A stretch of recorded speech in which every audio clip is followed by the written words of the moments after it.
Hey everybody! In today's video, I'm going to be looking at the new Belgium path that allows you, well, just the new Belgium focus tree in general, but there is a special path that allows you to store the Roman province of Belgica that I thought would be pretty interesting. Now, obviously, if you saw this thumbnail, we go way further than the original borders of Belgica, but let's get started. So first we assign our divisions to front line against Luxembourg. Then we do the national focus government reforms, obviously basic trade stuff. We build up our infrastructure, then civilian factories. Basically the classic order I've been doing in my videos for a while. And then for research, we're gonna do the standard stuff. 2 on economy, and then 1 on research speed for now. And I'm going to prioritize infantry equipment, but we are going to produce support equipment and artillery because we're going to try to have some decent divisions this time around. And we're going to switch all of our divisions actually to the infantry division template that you start off with, which is actually not that bad, surprisingly. But yeah, we're going to set some future factories to be sent to support equipment and towed artillery. And the next focus, well, first we have to form the government of national unity. But our next focus will be investigate bribery charges. And then after that, we're going to do perpetual neutrality. And now we are also going to start researching naval invasion stuff. So we're just going to research transport ship for now. And we're going to research Marines. Then, with perpetual neutrality out of the way, we're going to do independent, neutral, and loyal. Then repudiate the treaty with France, of course. And we're going to hire the fascist demagogue, because we need to go fascist to make Belgica. And we're going to do the defense bill.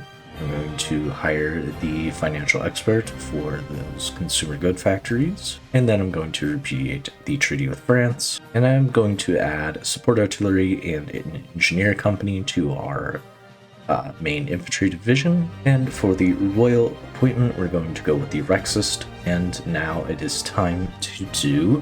Well, actually, first we're going to do Royal Military Academy because it gives us an extra research slot. The reason we're doing that instead of immediately going to the government stuff is just because research slots are pretty powerful, especially whenever you only start off with 3. We're also going to switch over to extensive conscription. I think it was limited conscription. And now it's time to support the, basically supporting the Flemish movement in Belgium, from my understanding, like Flanders and stuff. But now, once we've done that, we're going to do the French Horse and the Red Rider to annex Luxembourg. And now we're going to also form an agency, since, you know, we can do that. And we're going to focus on the naval department so that we can get increased naval intelligence, as we're going to be using most of our spies on UK. And now, after that focus, we're going to do abandon neutrality. I'm also going to hire the elusive gentleman because, of course, we need more spies for what I want to do with them. And we're just going to set them all to build up a spy network in UK. Then, after doing the focus revitalized Netherlands, we're going to do Flanders Ascendant. Now, after I have over 50% spy network in UK, I'm going to set a spy to quiet intel network, and we're going to infiltrate their navy. Then after Flanders Ascendant is done, I'm going to do the king. I'm going to do the focus that lets you get the king as a field marshal, because I just think that's kind of cool. And now we're going to declare war on Belgium. The Netherlands, it goes pretty easily. We do micromanage it just because I wanted to take minimum losses against them. But it's not too hard.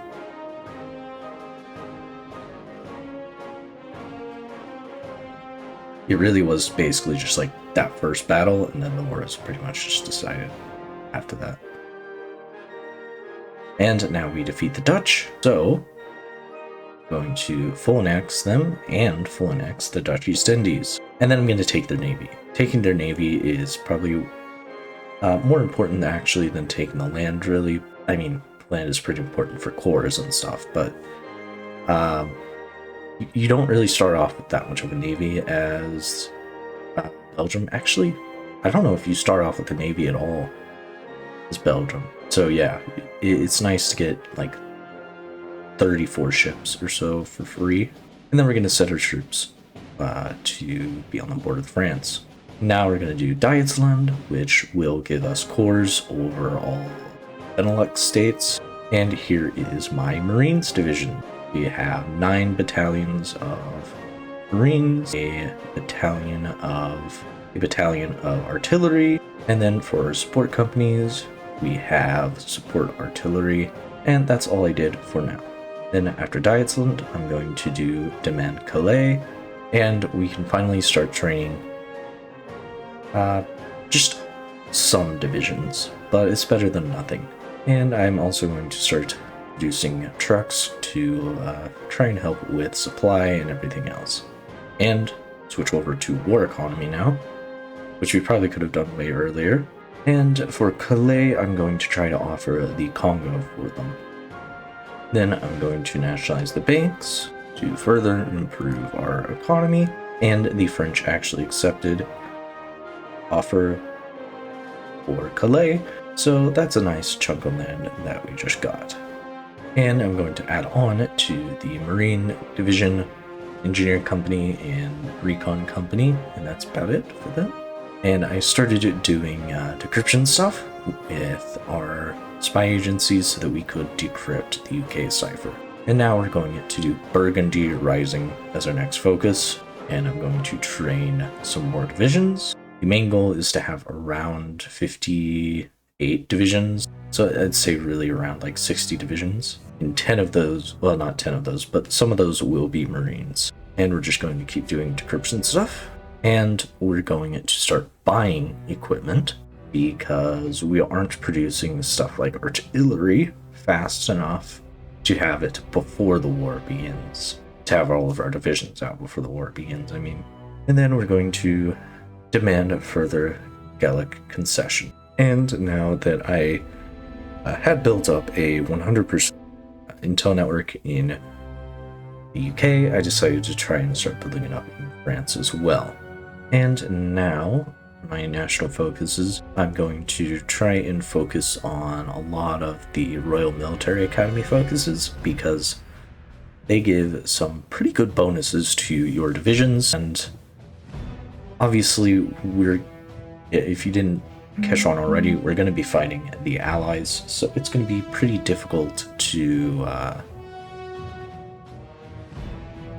win without any sort of bonuses. And I'm going to start researching landing craft. Also, if you're playing along, which you could get, I think, the Forge Belgium or something like that. I think the achievement is. If you're playing along, I would recommend also researching Marines too, just because it would be helpful to have better Marines, because you're going to be using them to land in the UK. We also joined the Axis, of course, and I mean, it is a little bit late, but we're going to start building some military factories because we don't really have to join the war. Well, we don't really have to participate a whole lot in the war because Germany's going to be doing a lot of the fighting for France, and so we will still basically just be getting free land. Yeah. But now we're going to declare war on France. Now that we have 48 divisions, we're still going to have to train like 10 to 12 more divisions for the naval invasion of Britain, and France tries to naval invade me from behind, but they fail because for whatever reason they just decided to leave. And we take Paris pretty quickly. So yeah, it's a pretty standard fall of France. We just did it way earlier because obviously the Germans didn't have to invade. So yeah, and we're going to start training 3 Marine divisions and 7 of the infantry divisions for the naval invasion of the UK. And I'm going to set all of my current divisions to shift-click exercise so that they can get an extra combat bonus. And I'm also going to set the English channel to avoid so that we can still use our navy in it, but our convoys and stuff won't go through there. And this is the naval invasion plan I have. It'll actually be 2 naval invasions once we get the other divisions out, because we do have the advanced landing craft. So 1 naval invasion around Hull, and then with the 10 new divisions, we will set them to a naval invasion as well, of course. And this one will instead be around Newcastle, in the basically the same manner that we did the other naval invasion.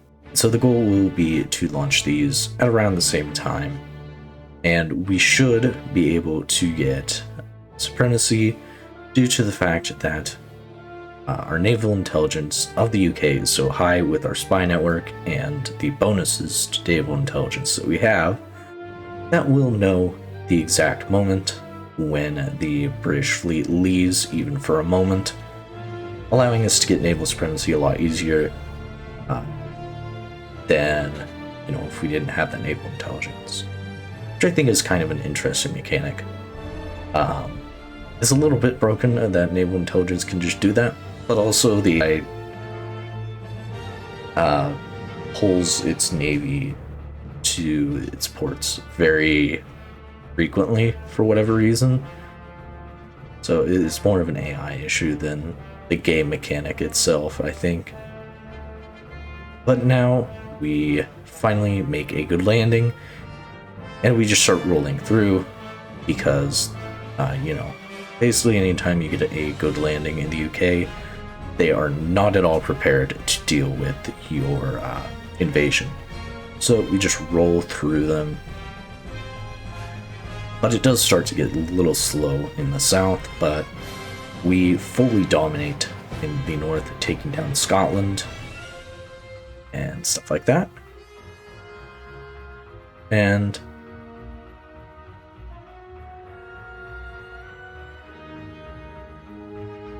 it's kind of funny, I stopped there to try and get like a good shot of us taking down the UK, and then we didn't take them down, at least not that offensive. But I set some divisions off to defend in Scotland because they did a naval invasion there, and just tried to hold in the south until I felt that I was ready to defeat the British. And it actually started off with a little bit of micromanaging, and the British had not actually garrisoned London very well, so yeah, sorry about my dog bark. And now the UK capitulated, that leaves the Allies defeated, and so in the peace deal I just decided, you know, at first I was gonna try and just take my claims, but instead I just decided to take the entirety of Gaul, as we'll call it, and some stuff in Africa, and I believe I puppeted part of the UK as well. And just for border's sake, I'm going to hand over I'm going to hand Belgium Congo their cores, and now that's all that's left is to take the Belgica focus. And with the Belgica focus completed, and the fact that we have conquered Gaul, I would say that's a pretty successful campaign. Sorry that I didn't upload for a while. I had finals and stuff, but we are back now that it is Christmas break. I'll see you all later, and yeah, hope you all enjoyed the video.